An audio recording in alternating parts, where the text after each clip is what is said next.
আসসালামু আলাইকুম সুপ্রিয় দর্শক সবাইকে আবারও স্বাগত জানাচ্ছি নতুন একটি ভিডিওতে। নিশানের মেলা নামে খ্যাত, যেটা ঘুড়ি উড়ানো বা গুড্ডি উড়ানো নামে আমরা পরিচিত, সবাই কম বেশি ছোটোবেলায় শুনে এসেছি।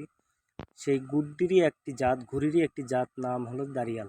দাঁড়িয়ালের নামকরণ হিসেবে এখানকার নামকরণ হয়েছে দাঁড়িয়াল খাঁ, যেটা বগুড়া শহরের থেকে যেতে 10 থেকে 12 কিলোমিটার 10 থেকে 12 কিলোমিটার যাইতে হবে। এটা হচ্ছে আপনার উত্তরের দিকে। হ্যাঁ, উত্তরের দিকে বারোপুর স্ট্যান্ড থেকে ঘোড়াদা বন্দর, সেখান থেকে নুনগুলা ইউনিয়ন, রজাকপুর নামক স্থানে একটা পাথারের ভিতরে তো মেলার আয়োজনটা স্থানীয় লোকজন করে থাকে। প্রতি বছর জ্যৈষ্ঠ মাসের দ্বিতীয় রবিবারে এই মেলাটির আয়োজন করা হয় দাঁড়িয়াল খায়। মূলত এখানে মিষ্টি, সাথে আপনার আম, জাম, কাঁঠাল, লিচু, জ্যৈষ্ঠ মাসে যে সমস্ত ফল নিয়ে আসা পাওয়া যায় সেগুলো এখানে উঠানো হয়। সাথে এখানে বিনোদনমূলক অনেক খেলনার আয়োজন করা হয়, সার্কাস নিয়ে আসা হয়।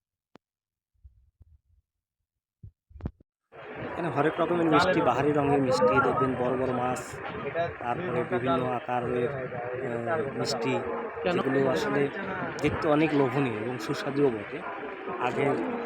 একদিন আগে থেকে এখানে ভাজা শুরু হয় মিষ্টি। এখানে ছানা যে পরিমাণ নিয়ে আসা হয়, মানে অসম্ভব রকমের চাহিদা, যেটা আপনারা দেখলে বুঝতে পারবেন। প্রত্যেকটা দোকানে এখানে প্রায় 50 থেকে 60টি মিষ্টির দোকান রয়েছে।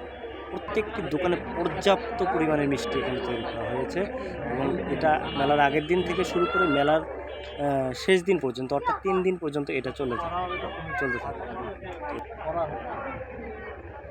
এই মিষ্টি কত করে ভাই? এটা 350 টাকা কেজি। এটা 350। এইটা? এটা 300 টাকা কেজি। এটাও 300 টাকা। এটা 300, এটাও 300। অনেক রকমের মিষ্টি। প্রচুর দোকান এখানে আপনারা দেখতে পাবেন। মিষ্টির প্রত্যেকটি দোকান এরকম মিষ্টি দিয়ে সাজানো রয়ে গেছে, যেটা এই মেলার একদিন আগে থেকে শুরু হয়। মেলার 3 দিন পর্যন্ত এই রেস্ট থাকে। তৃতীয় দিনে মেলার মিষ্টি খুঁজেই পাওয়া যায় না, এরকম অবস্থা। তো আজকে যেহেতু মেলার আগের দিন, খুব একটা ভিড় নেই। আমরা এই ফাঁকেই একটু ভিডিওগুলো করতেছি, সবার কাছ থেকে কথা বলতেছি।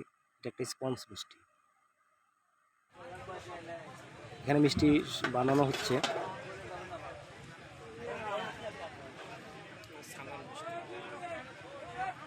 মেলাতে কত কত কেজি ছানা যায় আপনাদের? এই মেলা তো অন্তত 16-17 মন ছানা যাচ্ছে। 16-17 মন আপনাদেরই? আমাদেরই। বিশাল ব্যাপার। 16 থেকে 17 মন যদি মিষ্টির ছানা লাগে, তাহলে চিন্তা করে দেখেন প্রত্যেকটি দোকানে কতগুলো মিষ্টির ছানা লাগে।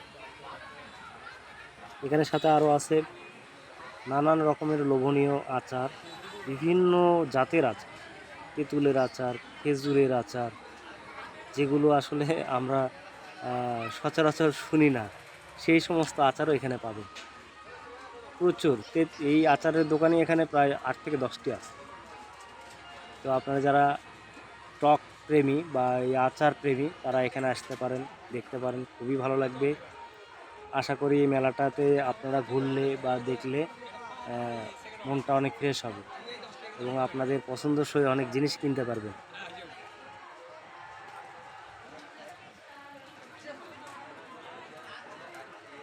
প্রতি বছর ঘটা করে এই জ্যৈষ্ঠ মাসের সময়টাকেই প্রথম রবিবারেই মেলাটা করা হয়। কেন যে উক্ত সময়টা দেখবেন যে পাকা ধান সবাই প্রায় কেটে ফেলছে, জায়গা জমি ফাঁকা পড়ে আছে, এই ফাঁকা জায়গাতে মেলাটা হয়।